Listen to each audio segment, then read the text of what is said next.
Today we are going to study some important questions. Question 1. What is the main difference between protostomes and deuterostomes in terms of embryonic development? Answer. In protostomes, the blastopore develop into mouth and the coelom forms by splitting of the mesodermal mass, cytocele. In deuterostomes, the blastopore becomes the anus and the coelom forms by outpocketing of the primitive gut, enterocele. Question 2. Describe the unique respiratory system of insects. Answer. Insects have a tracheal system for respiration consisting of a network of small tubes, trachea, that directly deliver oxygen to tissues. Spiracles, external opening on the body, allow air to enter and leave the trachea. Next question. What is the significance of the amniotic egg in vertebrate evolution? Answer. The amniotic egg allows vertebrates to reproduce on land without the need for a water environment. It provides a protective environment for the developing embryo with membranes for gas exchange, waste management, and nutrient supply. Next question. Explain the concept of radial symmetry and give an example of an organism that exhibits it. Answer. Radial symmetry is a body plan in which any longitudinal cut through the organism's central axis result in identical halves. Examples include starfish, phylum Echinodermata, and jellyfish, phylum Cnidaria. Next question.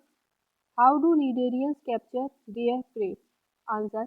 Cnidarians use specialized cells called cnidocytes that contain stinging organelles called nematocysts.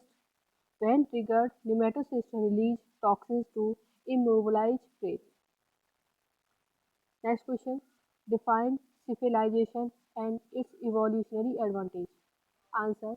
Cephalization is the concentration of sensory organs and nerve cells at the anterior end of the body.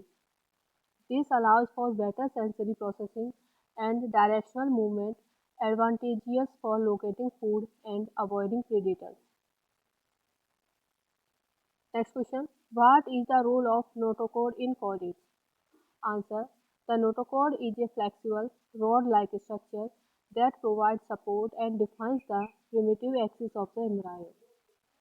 It is essential for the development of the vertebral column in vertebrates. Next question. Differentiate between oviparous, viviparous and ovoviviparous modes of reproduction. Answer. Oviparous animals lay eggs that develop and hatch outside the mother's body. Example birds. Viviparous animals give birth to live young that developed inside the mother. Example mammals. Ovoviviparous animals retain eggs inside the body until they hatch, leading to live birth.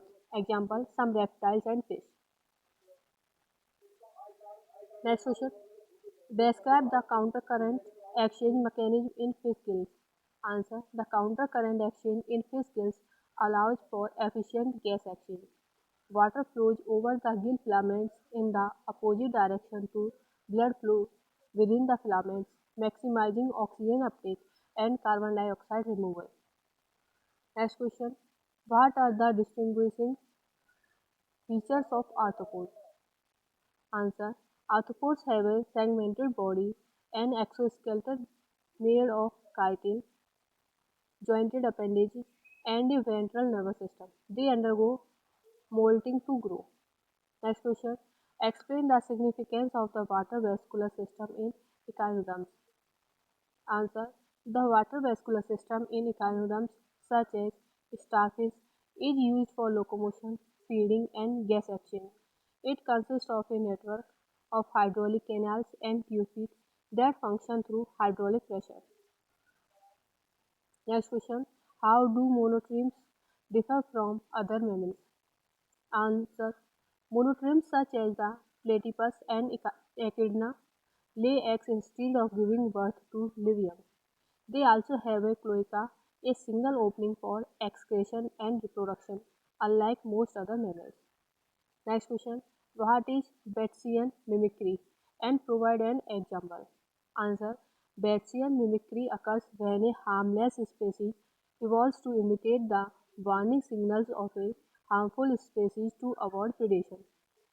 An example is the viscera butterfly mimicking the monarch butterfly. Next question. How do annelids exhibit segmentation and what is its advantage? Answer. Annelids such as earthworms have bodies divided into repeated segments, each containing similar sets of organs and structures. Segmentation allows for greater flexibility and mobility and enables specialization of different body regions. Next question. What adaptations allow birds to fly? Answer. Birds have adaptations such as lightweight bones, a high metabolic rate, powerful flight muscles, feathers for lift and insulation, and a specialized respiratory system for efficient oxygen exchange. Next question. Describe the basic structure of a neuron. Answer. A neuron consists of a cell body, soma, dendrites, branches that receive signals, and an axon, a long projection that transmits signals to other neurons or muscles. The axon may be covered by a myelin sheath, which speeds up signal transmission. Next question. What is the primary difference between open and closed circulatory system? Answer. In an open circulatory system, blood is not confined to vessels and baths organ directly. Example, arthropods. In a closed circulatory system, blood circulates within a network of vessels, providing more efficient nutrient and gas exchange. Example, vertebrates. Next question. How do amphibians breathe? And what makes their respiratory system unique? Answer. Amphibians can breathe through their skin, cutaneous respiration, lungs, and in some cases gills during different life stages. Their permeable skin allows gas exchange with the environment but requires a moist habitat. Next question. What role do pheromones play in animal behavior? Answer. Pheromones are chemical signals released by animals to communicate with others of the same species. They play roles in mating, territory marking, alarm signaling, and social organization. Last question. Explain the phenomenon of metamorphosis in insect. Answer. Metamorphosis is the developmental process in insects involving dramatic changes in form. Complete metamorphosis include eggs, larvae, pupa, and adult stages. Example, butterflies. Incomplete metamorphosis involves egg, nymph, and adult stages without a pupal stage. Example, grasshopper.